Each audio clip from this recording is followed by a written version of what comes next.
Hello and welcome. We're back. This is round 6 of our PPTQ. I'm Marcus, Kyle. So, as expected, the entire top 8 is locked, or was locked. So, tables 1 through 4, all ID'd. Yeah, unfortunately, that's just part of the game. Yep. We tried hard. We tried very hard to talk any of them into playing. If some of them decided to, bash each other and try to knock them out, but nope. So if you can lock yourself into a better spot, you just do it in Magic. So this is our table 5. We have Mill playing against robots. And do we know what variation Mill this is? Is it straight blue or? I can't. Blue-black. Oh, I thought that was a red card there. Is it a split red card? I have no idea what that There was definitely a split card there, but I don't know what it was. I'm not a Mill aficionado. I'm not going to know a lot of these cards. On the other side of the table, though, robots, or as I used to call it, affinity. Apparently, I don't even know anymore. It's doing the thing. He's dumped his cards. They're on the table. That is his hand on the table. That is his turn 1. Mill deck is all foil. This might be a very expensive mill deck we're about to see. I believe there's a lot of expeditions. Oh, no, those fatal pushes don't look foiled. Oh, well, we'll see. There's a lot of expeditions. A lot of expeditions. That's a lot of money. There's already 2 on the table. So that's a cranial plating. Oh, God. That's a string. This is not looking great. That's a signal pest with cranial plating. And that's swinging in 4. Oh, no, we've got a fatal push in hand. 4. No, we're fine. Oh, the fatal push is good. That just foil fatal push. All right, I was wrong. I'll accept that. That just prevented what? 7 damage? 1, 2, 3, 4, 5, 6, 7. 7. It was 7, yeah. 7. All right, good. The signal pest has no power. just a casual. Oh yeah, of course, because the battle cry doesn't trigger on its own. Correct. It's other creatures, yeah, of course. It's a very good way to get under the ensnaring bridge. Yeah, it's tricky. Oh, that's an Arcfang Ravager. Oh, good. That's an Arcfang Ravager with that's another signal. Is that a signal pest? No, that's a Thopter. That's an Ornithopter. All right, that's an Ornithopter with the cranial plating, and that one's going to get fatal pushed. Well, that's getting sacked. Does not get fatal pushed. Just getting sacked to the Ravager. Good play. Well done, Jeremy. No, so look, I think game 1, robots is in a good spot. versus Mill. I don't know how much removal or answers you can actually pack into the Mill deck. Yeah. And you don't have a lot of time to mill 60. No. 20 life is a lot less than 60 cards in the deck. It is, and that's an Overseer, and that's what you call it. I can't think of what it's called. A Memnite? Memnite, that's the one. All right, so brush up on your robots, mate. I used to play this deck. I actually played it today, and I'm normally a Merfolk player. All right, and I had no idea what I was doing. I understood the basics of the deck. You play Ravager and you win. It's as simple as that, really. I had a Ravager with 5 counters on it. I lost. You did something wrong. No, sorry. I believe I did. I actually give credit to people that play Affinity and do well. There's a lot more lines than I gave it credit for. There is a lot of lines. I thought I could pick it up. Nope. And it seems very linear when you play. It seems on the surface it's a deck that seems very linear, and it seems very much like you do this, you do this, you do this, and you win. And then when you actually sit down, you realize that each of those steps has about 5 different options. Yeah, and they're very close decisions as well. Yeah. So I give a lot of props to anyone that definitely sequencing is very still important. Overseer plus a Ravager. The combat math is a little bit complex as well because of the fact the numbers are constantly changing. And the Ravager and cranial plating make the math go a lot funkier. The numbers change a lot. Sacking certain artifacts to make something bigger but make something else smaller. Got to make sure that you keep up double black so you can use attach on the cranial plating. That's a removal. There's a lot going on. And just the simple sequencing. That is a judge. Snap custom H? That's a judge. It's an RPTQ. RPTQ, sorry. And it looks like what was the Theros mob that looked very buff? Oh, yeah, I know which card you're talking about. I do not know the name of it. It looks like he's from Theros and should be like an arena fighter. Like a fighter, yeah. He does not look like a mage. Yep, looks like he's got a big handlebar mustache. He's sitting there with his dreads all tied back. He's got like 10-pack, Yeah, he's very much not a mage. He doesn't have his. Does not look like Jace. Doesn't have his squirt gun. He put his squirt gun down, and hit picked the up gym. the weights. Yeah, picked up some I have iron. no idea what that card is. That. Okay, it's a new card. It's a mill card. Okay. Not quite sure what it does. Maybe we'll. Considering the deck with title is Mill. So fraying sanity, I believe it's called. Let's have a look at the oracle text on this one. So at the beginning of each end step, enchanted player puts the top X cards of his or her library into his or her graveyard, where X is the number of cards put into that graveyard from anywhere this turn. So it doubles the mill. Is that correct? Yes. Okay. So I can see that being good. Whatever so if you manage to mill your opponent 5 cards this turn, then they mill another 5. Another 5. Yep. Doubles it. So that's pretty good. Cool. All right. Consistent. You get a couple of those in play. I imagine you're going to be milling pretty quick. Oh, there's a Ghost Quarter, so that's one. Or does it count both players or just one? Enchanted player. Enchanted player. Yep. So I assume he's enchanted his opponent. Into that graveyard, yeah. So I'm assuming that's naming Jeremy. So he gets an extra one because land went into the bin. Yep. That's cool. That's good. It makes your removal actually mill, which is good. Removal mill. You get a couple of those in play, and then you hit 1 or 2 mill spells, and your opponent's going to be going through cards pretty quick. Surprisingly, I want to say he's stabilized, but yeah, he's very close. There's only 2 creatures threats on the board. He needs a Wrath here.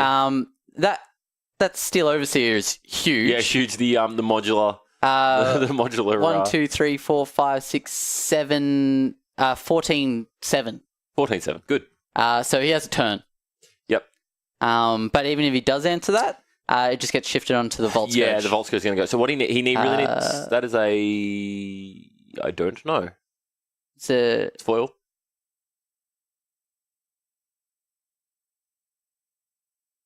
All right, so I don't know what the card is, but it exiles all creatures in a graveyard and gains 3 life for each creature exiled this way. This is some funky tech.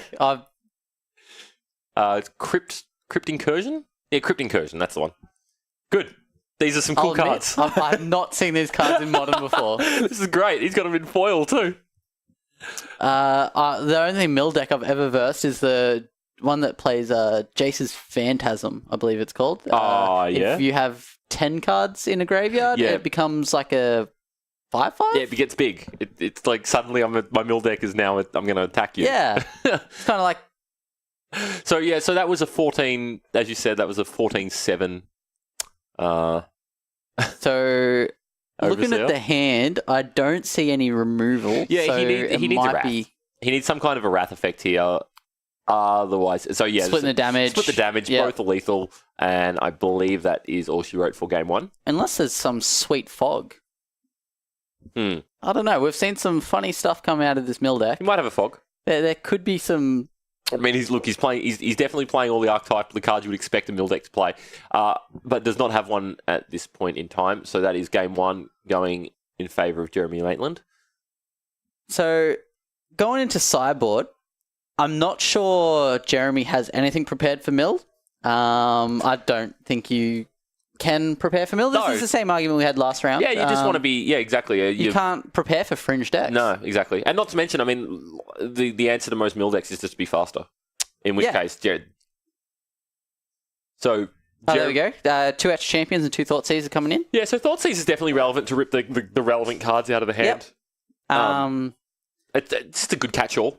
As for Daniel, the mill deck, I would imagine potentially has access to Hercule's Recall. Yep. Which will give him a lot of, it gives him 2 turns. Hercule's Recall is pretty big. I mean, it's not a great card against Affinity because generally speaking, you Hercule's Recall them and it just all comes back the next turn anyway. Correct. But you can time it right to maybe catch them in an end step where they have to discard a bunch of cards or just catch them in a combat step, which means you take no damage that turn, no damage the next turn because they don't have any haste threats. Yeah, exactly. So you get 2 turns of life save. Yeah, exactly. It's not an answer, but it's definitely a way of not dying. I know Merfolk definitely plays it when they want to prepare for Affinity. Yep. But Merfolk puts a clock on board a little quicker than the mill deck. Yes. I'm not sure what the optimal turn for mill is to kill at all. I would hazard a guess at maybe turn 6-7, but... Is there a rule? I mean, not the time is going to be an issue, I think, for this matchup, but is there not a ruling that's been changed for pile shuffling between between games? You get one between each game. You are allowed one. Okay. You're allowed one. Okay. Been a while since I've done the old competitive REL.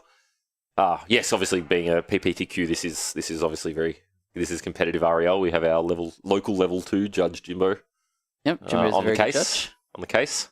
He is running the event and making sure that nobody does anything they shouldn't be doing. A lot of the time, pile shuffling more irritates the other player. I don't mind it. It's just not. It's obviously my stance on it is it's not shuffling. It's counting cards, which is fine. Well, it strictly doesn't shuffle. Yeah, exactly. It's a sort. You are placing the cards in a specific order. It doesn't matter if you know what they are or not. They're being placed in a specific order, which means it is not a shuffle. Well, if you know the location of one card prior to doing a pile sort, you know the location of that card post sorting. I think. Basically, the Wizards changed the rules just for the sake of time. I actually recently heard an argument that the reason that some people do it is to declump their cards. So they have some older sleeves. And you know how your sleeves get a little bit on the gritty side? Yeah, that's just a riffle shuffle. The cards will stay together. Yeah, maybe. And so that when you do a riffle shuffle or a clump shuffle, those cards will tend to stay together. And so the argument was, I'm not saying it's correct. Yeah, fair enough. I'm just saying that the argument I heard was that... you got to separate every card. Yeah, maybe. My rebuttal was just get some new sleeves. Yeah, exactly. I was literally about to say, if you're playing an event, competitive REL particular, you should be re-sleeving your deck going in. Chances are your cards would be considered marked if they're clumping. Exactly. Unless it's a very muggy, misty day. If your cards are sticking together. We got a mulligan to 5? Oh, wow. Jeez, we were talking about some stuff and some stuff was going down. All right, well, okay, so that's still a fine start. He has the second land for the Steel Overseer in hand, so he's fine. As long as there's no removal on that Steel Overseer. Mesmeric Orb. Mesmeric Orb. All right, cool. Do you want to tell me what that one does? Because I don't recall the exact text. I don't remember either. Whenever a permanent untaps, you mill 2 or 1? Yeah, that's right. Yep. Yeah, so it's a symmetrical effect whenever a permanent untaps, mill 1. Wow. All right, all the all-stars. Yeah. The classics coming out here. Is that foil? It's actually foil. Wow. The entire deck. So we can confirm the entire deck is foil. Steel Overseer's dying. Yep, so still. Oh, 2 of those. Second Mesmeric Orb. All right, the mill is on, boys. So this will be 4 cards coming over. That's not nothing. That's a lot of cards. And Jeremy does not have a lot going on. No, if he rips a land here, it might be okay. I would imagine he's just got to get the cranial plate down. His clock's going to be quite short, so he's milling 4 cards next turn as it stands. There is a split card there. I do not know what it is. That said, though, Daniel is milling just as many. Yes, so he's actually milled more. Yeah. So there might be a little bit of a worry. I imagine he has some... so that's a Sherlock Isle, one of the hideaway lands of... It's quite some interesting mechanics attached. And that one's a graveyard-based one, right? You have to have a certain amount of cards in a graveyard? Yeah, in the library. In the library, it has to have less. Yes. 20 or less in the library. Is this the one that mills 10? What's the exact... God, I gotta get the Oracle text in this one as well. How the hell do you spell it? I'll look it up later. I'm not sure. It mills 8. So that, and the split card is breaking and entering. Sweet card. Before the ruling changes, this was being abused in Modern. Really? It was in a Reanimator deck. Okay. It would allow... I can't remember the exact deck, but it would allow you to get cards like Grizzlebrand, Emrakul into play on turn 1. By casting the other side of it. Yeah, right. Okay. Yeah, because of the CMC, yeah. Which is nutty. And you got to keep it, because entering does not have an exile clause. And so I believe it used Carry Zev's... 3 of his miracles are in play. All right. So you can definitely tell that top one's foil. Okay. That's a lot of cards. This is a lot of cards a turn. So right now, the concern for me is I'm assuming that Daniel has some way of getting his library back, his graveyard back into his library. It could just be like one of Emrakul. Yeah, maybe just a cheeky Emrakul, shuffle it back in. Maybe like Elixir of Immortality or something silly. Right. There's probably a better one that we just don't know about. There's definitely something that... Probably one that you can cast from the graveyard. There's got to be something cool that we don't know, because I'm not up to date with my mill cards. But I'm not he gonna was lie. able to push Jeremy 8 more into the graveyard. So, Days Undoing is one of them, but he's definitely not playing it. all right. um, It's mad. all right, so It would be mad. He's not playing it. That would be very cool. So, Do we happen to know what card got put under the Hideaway Land? I don't think we saw it. So we have on Jeremy's side, we have an Etch champion with a cranial plating. 1, 2, 3, 4, 5, 6, 7 power.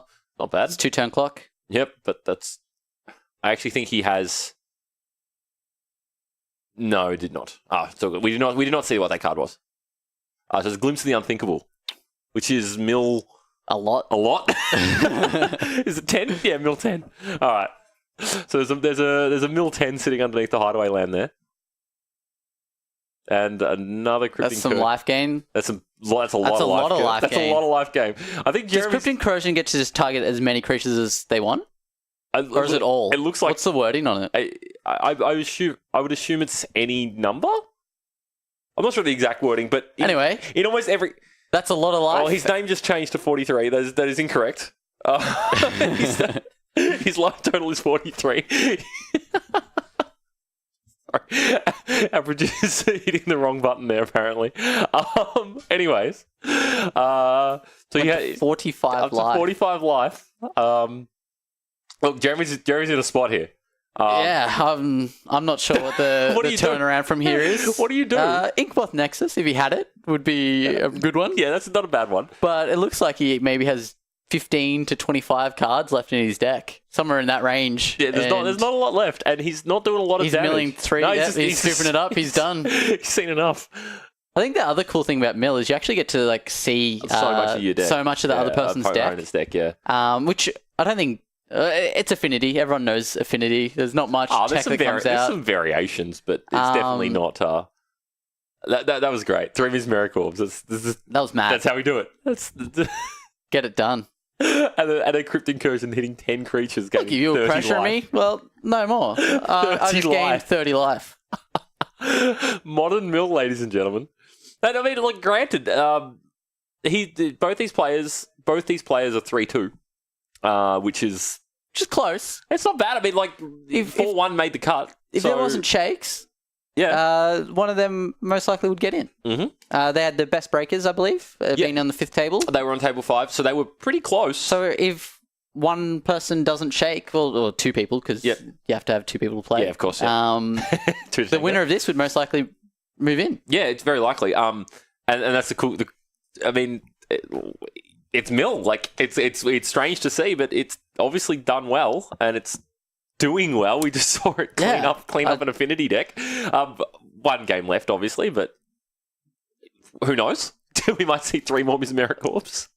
Oh, granted though, hopefully we get to see 2 7s. In fairness, Jeremy did have to mulligan to 5. He mulled to 5. And oh, so we were just informed. There is 4 archive traps. There are 4 archive traps in Daniel's deck, which could theoretically turn 1 your opponent.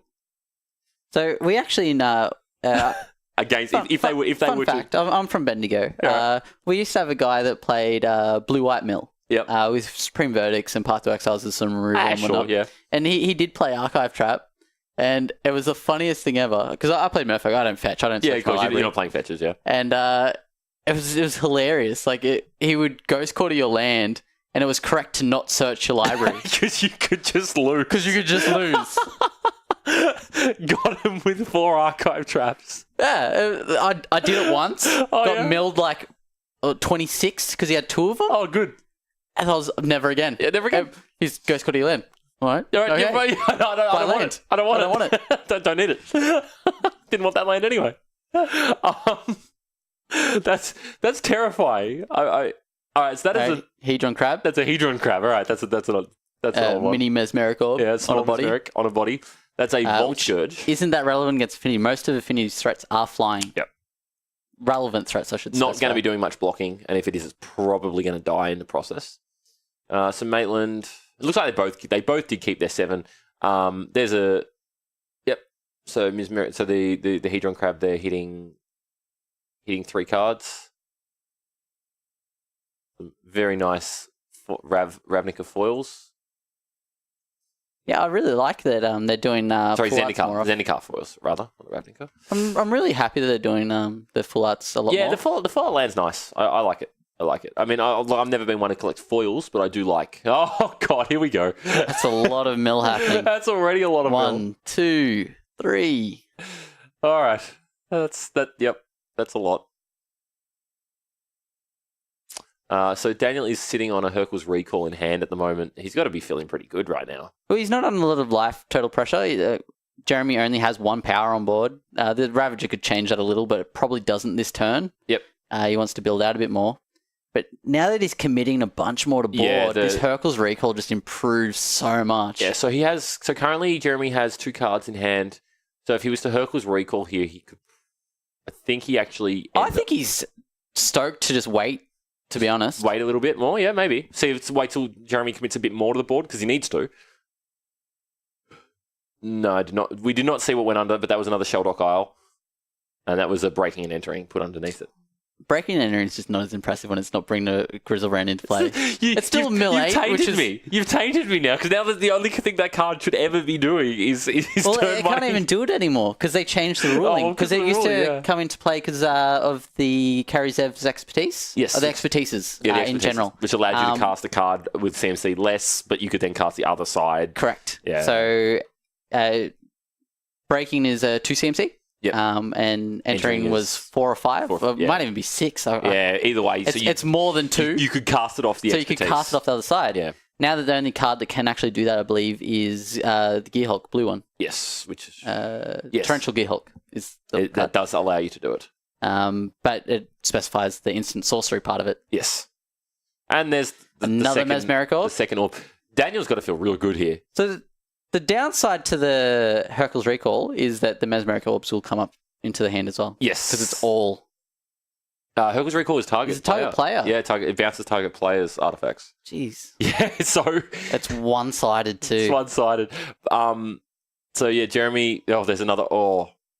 Yeah, so there's more stuff that's going to get bounced. The problem is, the more stuff Jeremy plays out, like, it goes without saying, but the more stuff he plays out to be aggressive and to try and get through, to kill Daniel, he's milling more cards in doing so. I mean, he's already at least halfway through his deck. Wow. So, Daniel's tapped out. How much damage on board can Jeremy get through here? I don't believe it's enough. So 1, 2, 3, 4, 5, 6, 7, 8, 9? 9 total. Plus 1, so 10? Yeah, 10. Gain some life off the Vault Scourge. Not relevant. Look, I owe 2 today, so I wouldn't trust my affinity math, so it might not be 10. What were you playing today? You playing affinity? I played affinity. Oh, good. Never played it before. I just picked it up. Last night, I was like, I don't want to play Merfolk today. I'm going to play affinity. I want to play affinity. And I was glad I made the decision not to play Merfolk, because there's 5 or 6 affinity players, and it's not a great matchup. Would have been sad. But at the same time, I had no idea what I was doing. The affinity lines are not... They are linear, but they are not clear as to which one is correct. That's the thing. There's many ways you can go. Every turn, every card gives you 3 or 4 different options, what cards you sack, what cards you move, like where you put the counters, what you equip. Just equipping the cranial plate into something. So there's 26 cards left in Jeremy's library. He loses 1, 2, 3, 4, 5, 6 next turn on upkeep. As it stands, yep. Hercules Recall could change this a little bit, but depending on when Daniel wants to cast it. But I imagine Daniel's going to cast it after the trigger happens on Mesmeric Orb. Yep, he's going to make him mill and then bounce some stuff. Wow. What art is that? Is that Onslaught? Jeremy's art? Land? Yeah, I was looking at it earlier. Is that signed or is that just how the land comes? I actually couldn't tell you. I thought it looks like it definitely looks like a signature. It is nice. It's an invasion mountain. I'm guessing signed by the artist. I do have an affinity for the Onslaught Islands. They look really nice. Cool. They're like cool. Guru but cheap. They look exactly like the Guru lands, and they're cheap. But cheap.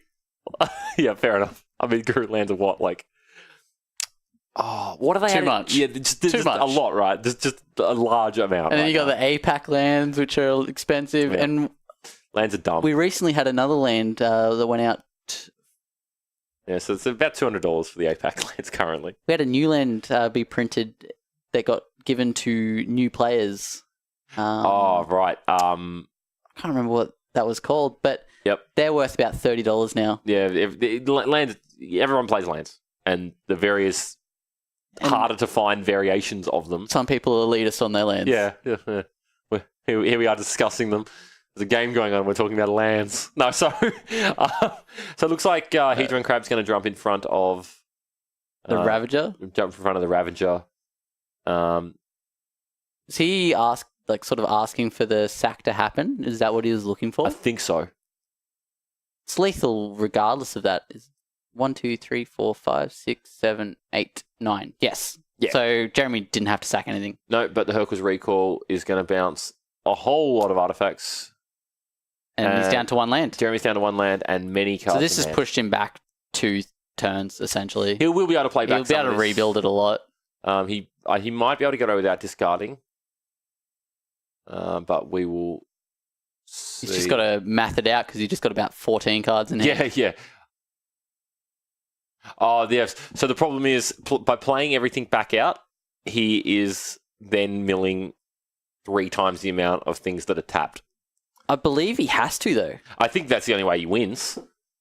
Oh, no, he's happy to go with decided that. not to? He's going to go with that, so then that leaves him the line of playing the cranial plating next turn, which should be enough, which should represent lethal.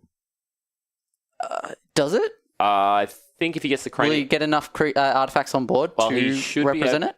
I think so. What's he need to get? He needs to get 9 through. He's currently got a power. He's got 1 there. It doesn't matter anymore. It doesn't matter. Wow, that's going to be a big one. Okay, so here we are saying that Robots has a good matchup. I thought this was going to go a completely different way. No, apparently not. It turns out Jeremy's in against it.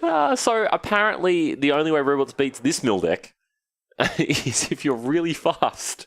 Infect is a real thing. So that gained 27 life, apparently. Good. I believe Jeremy might have needed to see his Inkmoth Nexus. Maybe. I think Inkmoth Nexus was probably a safer Daniel way. is buffering his life by a lot with those incursions. And the problem is, I think Jeremy's just going to run out of cards. I don't think he has any way of doing that amount of damage. And presumably, Daniel's obviously playing more than one Crypt Incursion. And well, we can see another one in his graveyard right next to that one. It got milled. Yeah, of course. So he's in a good spot. Yes. He's got another Breaking and Entering in hand as well. Yeah, and a Snapcaster Mage. He's not doing much. He's just. I don't know what that middle card in hand is. Is that another Crypt Incursion? Is it? It might be. But there's a Breaking and Entering in hand. He's just showed us the hand, but I still have no idea. I believe it's another Crypt Incursion. I'm almost certain that's a Crypt Incursion. Yeah, it's the same art. Yeah, you're right. It's same art. Same art, yep. All right, good.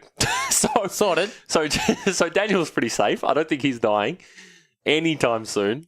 And we've noticed Jeremy passed back without doing anything. Yeah, because he can't mill the cards here. He needs to build up a board state. Put Ornithopter into play to get an extra artifact. Yeah. Because he's got an alpha in 1 turn. Yeah, that's what he's going for. He's going to try and sneak enough stuff into play. Mill 8. Mill 8. Oh, God. And his library's getting real slim now. But he doesn't have to mill from the Mesmeric Orb, which is a good thing. No, but he's only got, what? Not many cards left, and he has to... Is Hedron Crab mirrored if Jeremy plays lands? Does that mill? No, Hedron Crab is opponent. Mesmeric Orb is mirrored. Yeah. All right, so it looks... And there it is. Game. That'll do it. That's not how I thought the matchup was going. He's going to flashback. He's going to flashback the... I don't think he gets priority to do that. Because no, it would have been... How does the mill trigger work? If you can't mill... If you would draw a card... So it's only draw. Drawing, so yeah. If you mill more than available, it doesn't matter. It doesn't matter. If you would draw a card and there is no card to be drawn, you lose the game. I suppose that's a good thing to know about the mill. Yeah, exactly. So they can overmill you, but it doesn't matter. It's the draw trigger that it's the draw effect that kills you, as we saw. Yeah. Yep. Well, that was interesting. Not the outcome I was expecting. That was mad. That was very cool. I thought it was going the other way, and I thought it might have been a landslide. And was great. I'm happy to be wrong. That was great. That was enjoyable to watch. Bad luck to Jeremy losing to the mill there with what I thought was a favourable matchup. But Yeah, well, the mill decks I've seen, I can't imagine the mill deck beating Affinity, but that Crypt Incursion was great. Awesome. The Crypt Incursion with Miracle. Gain 30. Yep. Yeah. Yep. Unless you've got infect damage, Affinity that was very cool. Struggling to build against that. And it was main board, I believe. Yeah. Because that was a 2-0, yeah? That was great. No, he did lose a game. Oh, he lost game 1, right? He lost game 1. Yeah. Affinity was quite fast in taking game 1. But anyways, so that is our round 6 concluded. We will be back with the top 8. No mill in the top 8, unfortunately. But we'll have some more mainstream modern, I think, in our top 8. Yes, I believe so. Yeah, should be interesting. I believe we do have an enchantment deck in the top 8. There is a Pillow Fort-ish-esque deck. Looking forward to it. Blue, I believe it's just straight blue-white enchantments. I think it's blue-white. I'm not sure. I saw a lot of things in play. I've just been told we have it. I don't know anything. I saw someone pay 3 to fetch. I imagine it has white. So it's a mono white splash red deck, and I did definitely see someone have to pay 3 to fetch a land. So yeah, a lot of Pillow Fort ishness going on. Looking forward to it. Anyways, we'll be back. Hang around. See you guys soon.